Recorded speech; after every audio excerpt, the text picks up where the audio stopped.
This webinar is part of sort of a mini-series we are doing where we discuss and talk about topics within corporate renewable energy procurement that we notice clients, producers, people that are looking to procure renewable energy are struggling with. So, for example, last time we talked about greenwashing, and today we will talk about the EAC market. So, yes, thank you.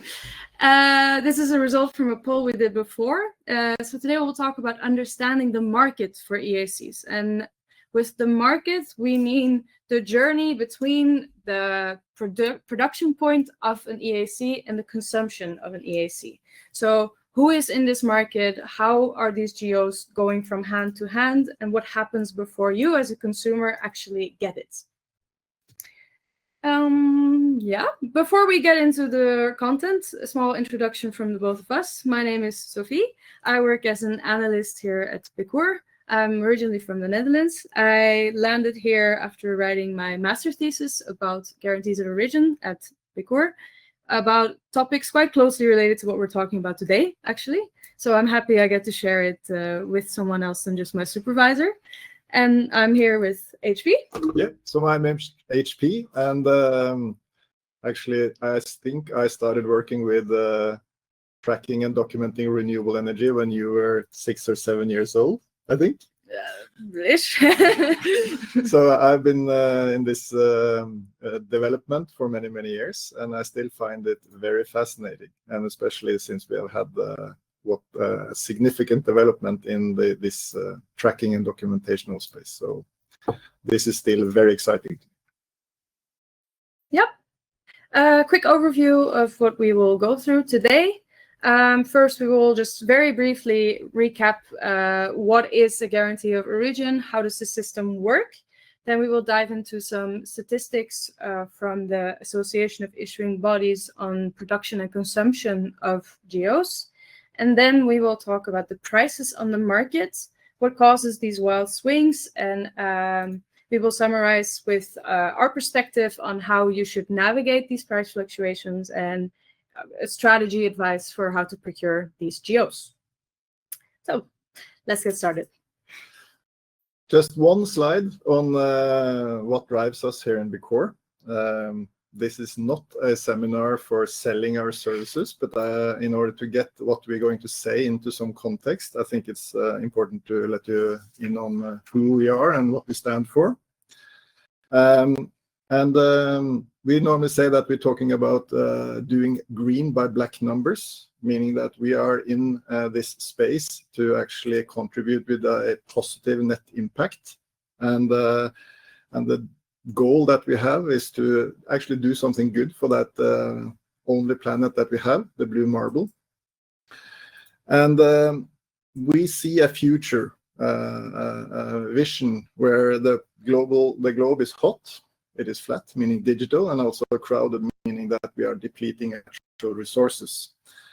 And in order to manage these challenges, we need more transparency. And that is also the foundation of what we stand on here in Bicor, that is transparency. And we also see that renewable energy has an extremely big part of taking care of the challenges when it comes to global warming and climate change. We have seen numbers where more than 70% of the carbon footprint of the human population or the human activities actually comes from how the energy we consume has been produced. So to be able to document origin of our energy consumption back to renewable energy, that's actually the biggest piece in the puzzle when it comes to meeting the challenges of climate change. So our mission is to drive positive impact. And in order to meet that mission, we need some energy, and that energy comes from actually being courageous.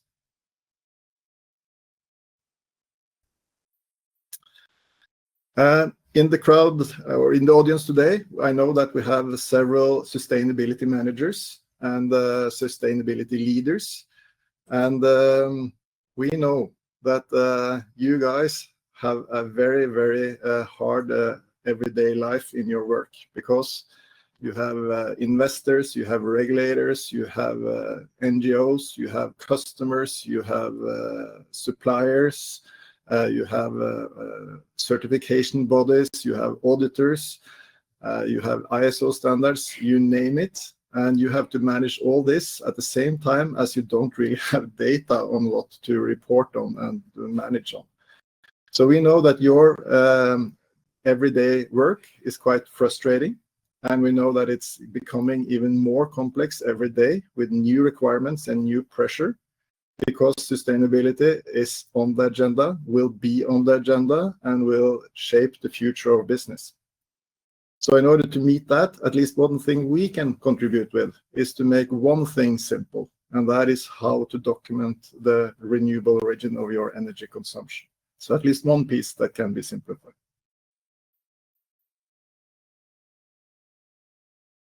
We are already at the first poll, and I am to ask you a question, and we use these questions and the answers you give us to prepare for the next webinar. So what you say now matters. And the first question that we want you to give us a response to is this: what do you find the most challenging when it comes to sourcing renewable energy?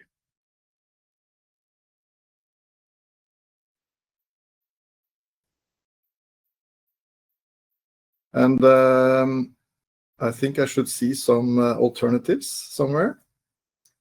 Yep. I don't see the alternatives. No.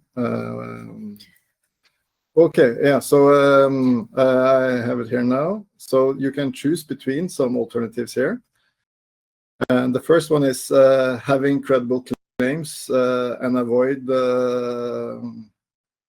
I hardly see my screen here, but so it's probably having credible claims and avoiding greenwashing, probably. Indeed. Knowing how to efficiently communicate your sourcing of renewable energy is the second one. Having operation in many countries where you want to source renewable energy is the third one. And having a real impact on climate change, net positive impact, if you can also call it that. And then the last two alternatives: meeting the expectations from probably external stakeholders. And finally, align and organize different representatives or something. I cannot see my full screen here, so maybe Sophie can. Me neither. Reporting systems. Reporting systems. I'm sorry for that. And then we also have others. But if you could help us reply to and choose one of these, that would be great.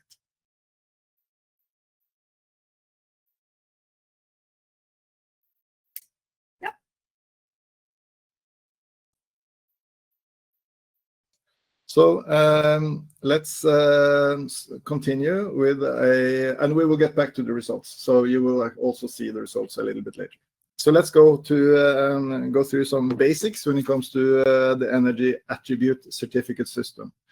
And the energy attribute certificate systems in Europe are called guarantees of origin, just to be clear on that. So we have different systems in different parts of the world, and guarantees of origin is the system here in Europe. And I still have to show this principle sketch of how the system works, or the tracking mechanism actually works, because there's still quite a lot of uncertainty about what is actually this guarantees of origin system. Well, basically, the guarantees of origin is a digital certificate holding the environmental information from 1 megawatt-hour of renewable energy produced. And in this sketch, on the one side, you have the power producers. Some are green and renewable, and some are not. And they're all feeding electrons into the grid, and the electrons have no origin. And then on the other side, you have consumers, some that are very eager to show that they use renewable energy. And then they combine their unspecified electrons from the grid with digital certificates as a guarantees of origin, and that is then their single claim to renewable energy. Those that don't care, they will then get the remaining mix in the grid as a residual mix, if you may.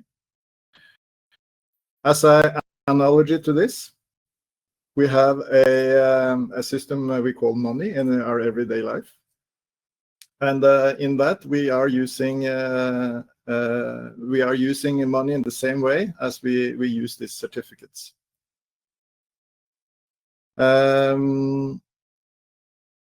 We have a global system now for energy attribute certificates. And in Europe, it's called Guarantees Origin. But we have similar systems now across all countries almost in the world. And on this slide, you see all the different systems that are available, or most of the systems that are available. And then we should head into the polls and the results. Yes, I have the results here in front of me. The most voted is actually 3 different ones. So having credible claims, having a real impact on climate, and align and organize different reporting systems. But in general, I would say it's pretty well spread out, which I think we actually kind of expected, because all of these are really challenging topics, actually. And companies usually struggle with most of these. But having credible claims, I think, is what we hear the most from our experience. Any thoughtful comments on your side? That's very interesting, because we have a tracking system called Guarantees Origin, which is not the purpose in itself. But then the purpose is actually to drive impact. And that's my personal point of view, and to get that as confirmed by the responses from the audience, that is encouraging. Yeah, indeed. Let's head into some data. This is data we have obtained from the Association of Issuing Bodies. And for those of you who are unfamiliar, if Guarantees of Origin was money, the Association of Issuing Bodies would be the central bank. So this is the organization tracking all the issuance and cancellation, or consumption and production, if you can name it like that, of these Guarantees of Origin in Europe. So in this graph, we have the consumption of GOs from 2001 to 2023. And what you see is that there's just tremendous growth in this market. Back in 2001, it's actually funny, it doesn't show anything, but that's because it was one certificate, if I'm correct, that was issued, not even consumed. And fast forward to 2023, it's a market in consumption of more than 800 million certificates. So just to put this in perspective, this is almost equal to the electricity consumption of France and Germany combined. So this might be a niche market, but it's huge. And then on the next graph, yes, we have the production of GOs per energy source. So just to kind of illustrate where are these GOs coming from. About half of the GOs come from hydropower. Although what's interesting to note here is that the growth of these GOs that we have seen the past few years comes mostly from wind and solar. In fact, 2022 was a low year for hydropower. It was very dry. So there's not much growth there. Also interesting to note here is that there's a lot of talk on biomass, but when you look at this data, the production and consumption of biomass has remained pretty much stable the past 4 or 5 years. So the growth is really coming from wind and solar. Then we have the next graph. Yes, thank you. That is the geo consumption. So we just saw 2023. 2024, of course, it's ongoing, so we don't have the full data yet. But we are comparing this period of data we have, so January to August 2024, with the same period from 2023. And there is still a growth in consumption of GOs. So this market is still growing. Most of the growth now comes from hydro, but also wind and solar, like I mentioned. Biomass, actually, this year is starting a little downward trend, but of course, it's hard to tell before the year is over how things will wrap up. And then we have the next slide. That is this. So we are now talking about geos, right? But there are large geographical differences. This is almost most European countries are part of this system, but there's large differences in production and consumption in these countries. So here you see the top 10 producers of GOs in Europe, and Norway has been the champion of this graph for many, many years, being the largest producer. And Germany is by far the largest consumer. So it's something very interesting happening. So you see in Norway, there's a lot of production of GOs, but a small internal market. Most of these GOs are exported to other countries. And in Germany, we have the exact opposite happening. So this will kind of lean into what we'll talk about next. The fact that where or how this GO is produced will have impact on what is happening on the market, what the prices are. So that already brings us to the next poll. The question is, I want to say it the exact right way. How does your company experience the pressure of rising demand for renewable energy and sustainability initiatives? So again, we have multiple options here to answer. You can click on multiple answers. We will again come back to this poll in a few slides. So please fill it in.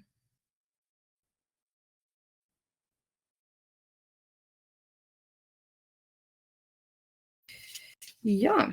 Okay. So now we come to the topic that I think most people are most interested in, that is EAC prices, mostly focused on GO prices and how this market operates.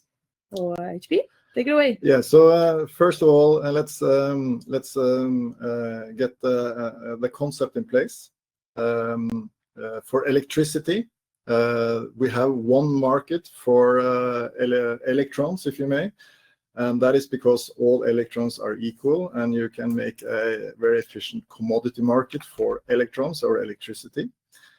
Here illustrated to the left, where you can put all the electrons into one big market and develop a supply and demand curve for those, and you can get a market cross giving the price for electricity or electrons.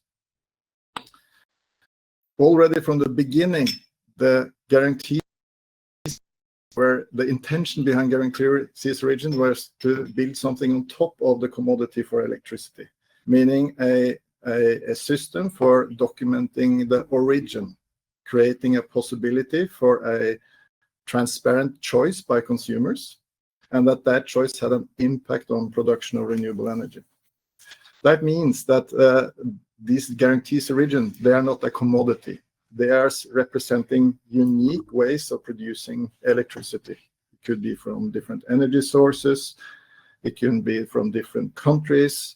It could be with different eco-labels. It could be from power plants that has taken specific measures when it comes to local impact measures and so forth.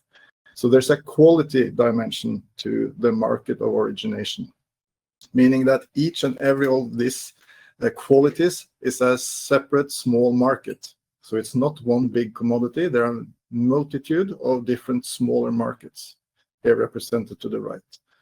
And these small markets, they are all evolving as we speak, because this is based on customers, what customers or energy users find valuable. So maybe before, customers and users of this were mostly interested in knowing that it was renewable. Now they want to know the age, the name of the power plant, and even where the money goes and what the money is actually used for that they pay for this. So this is a quality market and many smaller quality markets, not one big commodity.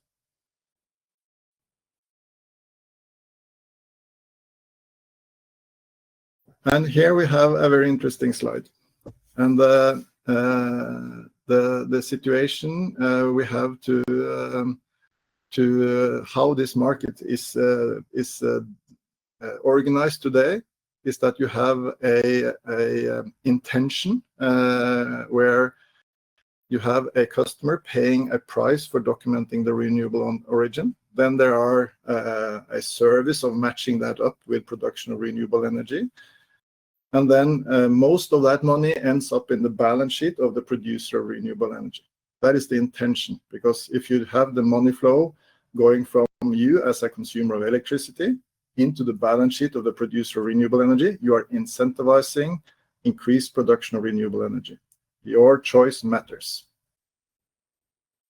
What we have seen since this market actually opened in 2001 is a development where the customer still pays good money for renewable energy documentation, but we see that quite a large part of the value that is being generated from customers are disappearing, and that not so much maybe ends up in the balance sheet of the producers of renewable energy. And that limits the impact on new production of renewable energy and also the impact on sustainability measures amongst producers of renewable energy. So keep this in mind when you are planning your sourcing strategy, that there is an intention here represented to the one side, and there's a market organization that might not meet this intentional criteria of the system. But that said, Sophie, there is a market price for this. Yes, of course there is. So what you see here is a graph displaying the geo prices. And when we say geo prices, we mean kind of the price on this middle market.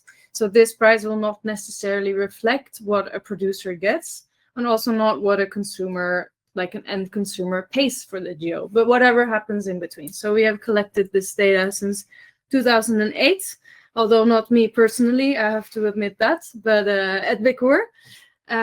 So we start here in 2008, where prices were around 20-30 cents per geo, until a huge price shock resulted as a result from the Fukushima nuclear power disaster, which was crazy for the market at the time. Then we go a bit further. We see the same happening in 2018, but way, way bigger than we had ever seen before, with prices reaching €2. And then we go even further, and now we see a price peak that makes it so that this first price peak in 2011 is barely visible anymore. So what we see in this market, our perspective on it, is that as this market is growing, as demand is growing, and this market is getting hotter, the sensitivity in prices increases. It's more easy to overflow in a way. So we see periods of price peaks followed by a long period of stability. And now we have kind of come down from climbing Mount Everest in 2023. And at the moment, prices are low. In fact, as low as they have been for the last 2-3 years. So with this in mind, we would think it's a good idea to enter the market now, because from what we see happening, we think it's just a matter of time before we are heading into a next price peak. We don't think this is the end of this market in terms of higher prices. So yeah, we will get a bit into this at the end as well. But from this perspective, I would say now is a good time to enter the market with these very favorable prices. That said, so this was kind of this graph you just saw, this when we treat geos as a commodity. But this price is not representative for all technologies, all countries, whatever. So just to illustrate, we've seen it here from a geographical perspective. So at the moment, for Norwegian geos, you would pay around 60 cents, whereas in the Netherlands, a country with a very, very strong demand for locally produced geos, prices are much higher, around €2.50, €3 right now. The UK has its own sub-market where prices are around €6. And if we look beyond geos, beyond Europe, the price differences actually become even crazier. We have here China at 15 cents, India at 80 cents, and Australia at €20. And we can go even crazier. If you go to Taiwan, you pay $175 per megawatt hour. So yeah, there are huge differences in what you pay depending on what exactly it is you're getting. But Sophie, you are from the Netherlands? Yes. Why is the price in the Netherlands higher than in Norway, for instance? Yeah. So the small story here is mostly that there was quite a successful campaign from some renewable or like environmental groups that were heavily criticizing companies for buying very cheap GEOs and not properly communicating to their customers what it was they're buying.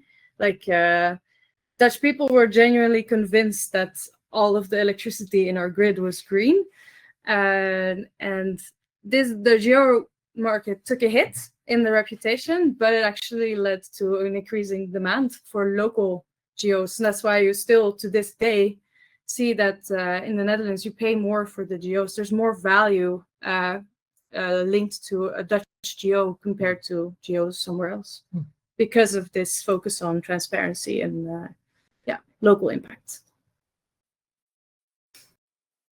Oh, then we have some poll results. And the question was, how does your company experience the pressure of rising demand for renewable energy and sustainability initiatives? And the response that got the most votes was, we feel it from regulatory change, pushing stricter sustainability standards. That I see as well in our daily work. But it's one other question here, answer here. We feel it from our customers pushing us. That is also, and partners driving us.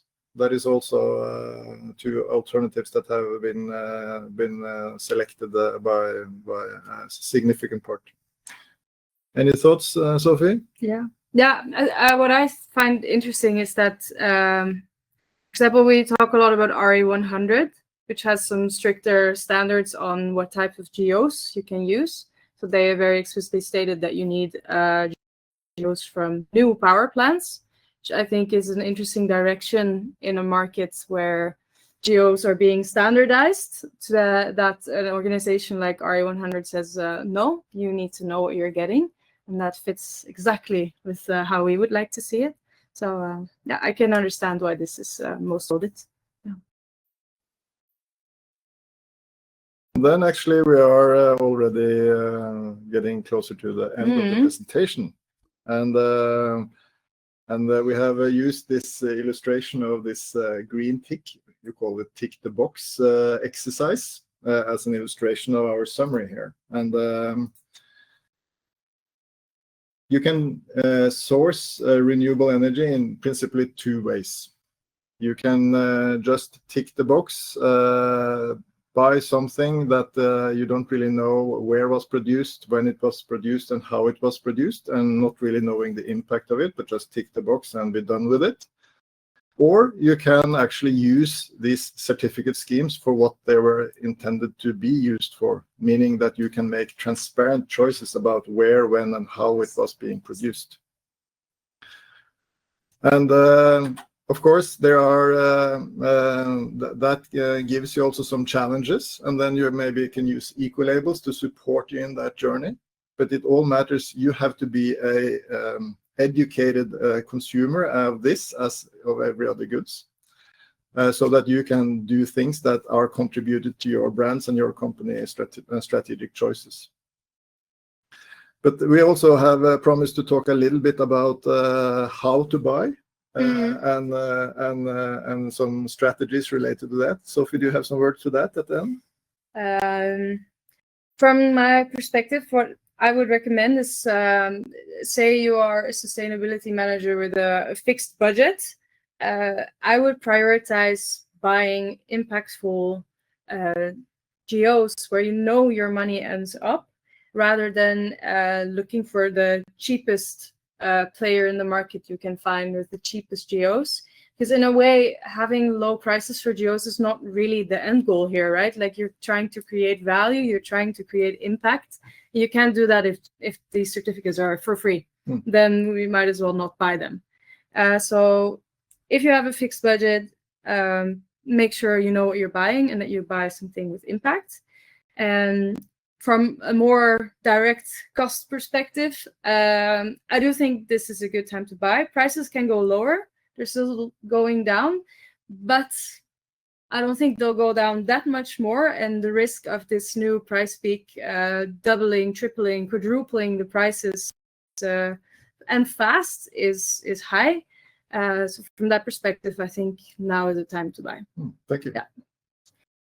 And I said that this is not a webinar where we want to sell, but I have promised to give a call to action, and if you want to dig deeper, we are helping our partners and clients with deep dives into the more detailed development of the different markets and parts and details in the markets.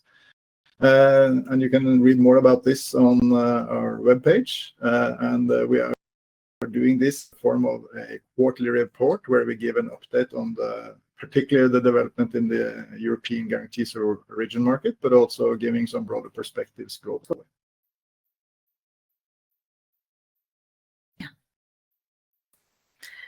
And then it's time for the last poll before we head into the Q&A. This is a favor from you to us. Because we would like to make this a series of webinars, we would really like you to tell us what would you like us to feature in our next webinar? What are things you would like to know more about? So please, I think it's up already. Give us your thoughts. Yeah. And then in the meantime, do you see the questions in the Q&A? I see the... There we go. Oh, they're not assigned to you. No. Okay, I can do the Q&A. See the Q&A questions. So, Sophie, do you have to help me there? I have a question for you, HP. Thank you. Is it necessary for producers to be grid connected? What if the power plant is captive? If you want to have a guarantee origin issued, you need to be grid connected. So the grid connectivity is part of well, sorry, let me rephrase. There are two dimensions to this. There's the region where the power plant is located, grid connected, to where the consumption is. That's one question. And the other one is, does the power plant in itself feed electricity to the grid? And I think this question is about the later question, last question. And in Europe, you need to be attached to the grid in order to get the GO issued. That's the short answer. Yeah. But indeed, for a country, it's like Iceland, for example, isn't connected to Europe in any way, but you can still use Icelandic GOs. Although we do see that recently, this doesn't really happen as much anymore. There's more value attached to grid connected in terms of the region as well. Yeah.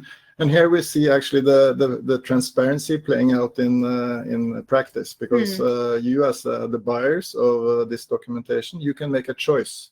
Is it important for you, meaning does it create value for you that the renewable energy has been produced locally or close to you or in the same grid where you have electricity consumption? Or does it not really matter that much? The tracking system as such allow you to make that choice, and it's up to you to decide what creates value for you. Okay, and then the next question is, does every megawatt hour produced by renewable energy generation match the issuance numbers? I think we can be clear, no. There are some regulatory frameworks that make it so that not all renewable energy production can be issued a GO. This is actually a large reason for why the production in Germany is so low, because Germany has quite some renewable energy production, but a lot of this production is not allowed to be issued a GO. So that's why they are so low in their GO production number. So GO production is not the same as renewable energy production, electricity production. But one certificate equals 1 megawatt hour of actual produced renewable energy. So there's an equality between 1 megawatt hour of production and 1 GO. Yeah. So that's also important to say. And then the next question is, are you also able to provide information about the North American market? Well, we have some information, and that would be a webinar webinar in itself. Actually the North American market is the oldest market, because electricity disclosure was in a way invented in the North American region. And there's a live market. It is driven mostly by the utilities in North America, but there is definitely a market for also voluntary procurement of REC certificates. They are called REC certificates in North America, and the structure around them is maybe a little bit more complex than in Europe, because there are so many certificate banks across the different states or regions in North America. But it's a bigger question than we can actually go deep in right now, I think. Yeah. Next question, very interesting. What reasons would you say there are for a new price spike? Oh, there are, of course, two sides to that: supply and demand. And I hear right now that there's a lot of talk about a huge oversupply of the guarantees region if we focus on the European markets. And I've heard numbers that people are claiming that there's a huge oversupply of some 50 terawatt hours of guarantees region. That is the same as 50 million certificates too much in 2024. To me, that's not really a big number, to be honest, because if you look at only the hydrology in Norway, or the production of renewable energy from hydropower in Norway, the difference between a normal hydraulic year and a wet year is more than 50 million certificates. So, and we are in a situation where it's quite a lot of precipitation, quite a lot of water, and for that reason also quite a lot of hydropower production. And if we go back to a normal situation, or even down to a dry situation, this oversupply will disappear very fast. And on the demand side, we see a very interesting development where companies and corporates of all across Europe, actually you showed it in the statistics, where we see, if you compare the 3 first quarters of this year with the 3 first quarters of last year, we still see demand growth in Europe.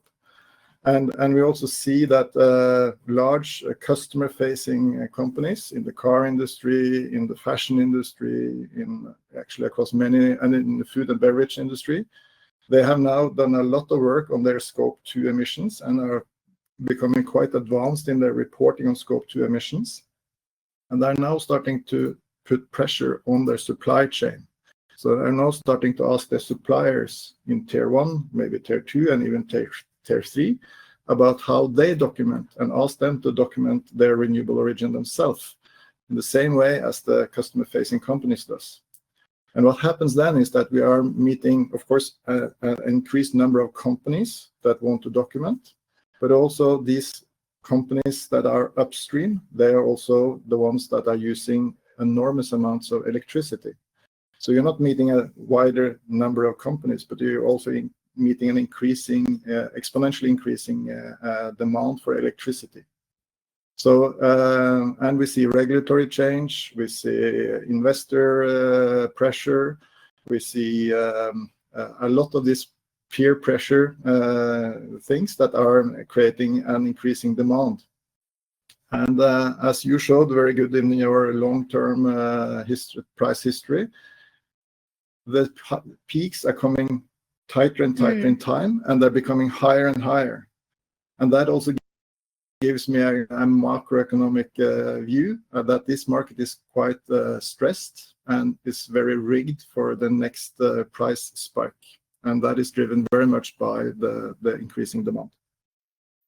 Maybe also the possibility of Norway implementing the European Renewable Energy Directive, the second version of it, which we think will have a strong impact on demand in Norway specifically, which would be very interesting because Norway is notorious for having a lot of renewable electricity and very little demand for it.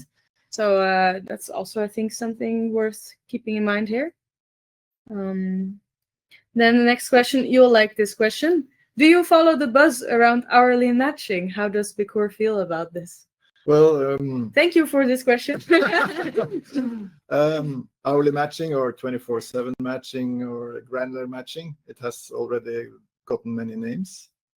Just to give you some context, we in Procure, we started actually off with 24/7 matching in 2019.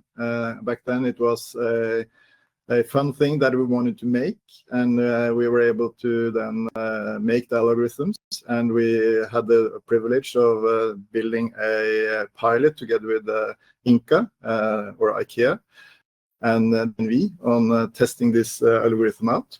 So we have been playing with the 24/7 matching for a long time already. We don't see 24/7 as the answer to all questions when it comes to credible claims to renewable energy. We see it as one facet or one service that can create value for some companies and some clients.